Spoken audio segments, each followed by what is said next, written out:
So mga par, matapos nga po uminit ang ulo ng WBO President Paco Barcarcel sa angas ng Pinas John Ronnie Casimero dahil sa pag-overweight nito sa naging laban niya kay Saul Sanchez, kung saan tinawag pa nito si Alas na baboy. At sa naging latest updated rankings nga po mga idol, makikita natin na hindi man lang tinaas ng WBO ang rankings ni Cuadro Alas sa titulo, kung saan nanatili ito sa pang-anim na pwesto. Kahit naging impresibo naman ang naging performance ni Casimero sa laban nito kay Saul Sanchez, na ninockout niya ito sa round 1. Bagamat isang good news naman po mga idol ang dumating kay Cuadro Alas dahil ang nabad trip sa kanya na WBO President na si Sir Paco official na po nag-step down bilang WBO President sa kakatapos lamang na WBO convention na ginanap sa Puerto Rico. Pinalitan siya mga idol ni Gustavo Oliveri, ang isa din sa mga kaibigan ng ating pambansang kamao Manny Pacquiao. Kaya aasahan po natin mga idol na magiging patas na ang WBO kay Cuadro Alas pagdating sa rankings, sakali makakuha ulit ito ng impresibong panalo tulad sa ginawa niya sa laban kay Saul Sanchez.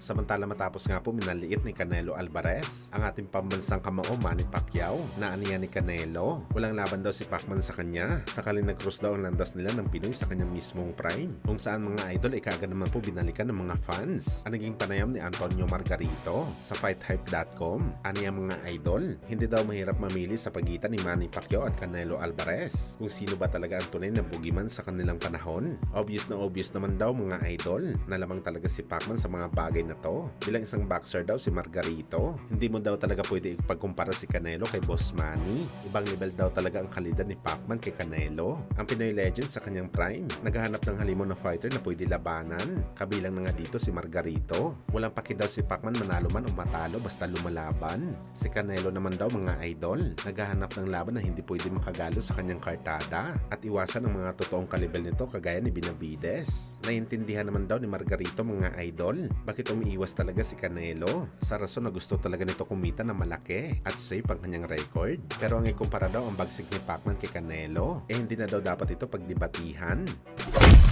Sa kabilang banda naman mga idol, Pilipos Ngitomba gusto yata i-expose si Carl Hamis Martin, kung saan todohamon nga sa ngayon mga boss ang dating tinalo ni Casimero na si Ngitomba sa isa sa mga pambato natin sa super bantamweight na si Wonderboy. Gusto talaga agawin ng Tobong Aprika ang pwesto ngayon ni Martin sa WBO, kung saan sa pangalawang spot na ito mga idol. Nauna na rin sinabi ni Pilipos Ngitomba mga boss, kung bibigyan lang daw siya ng pagkakataon, ipapakita daw nito na siya ang mabagsik sa bakbakan kontra sa Pinoy. Well, para sa atin mga idol, sa ngayon panaginip lamang ni Ngitomba na makalaban si Martin dahil malamang hindi papayag ang kampo ng Pinoy na lumaban ito sa mababang rated na fighter, lalo na malapit na ito maging number 1 contender sa titulo ni Naoya Inoue sa bakbakan.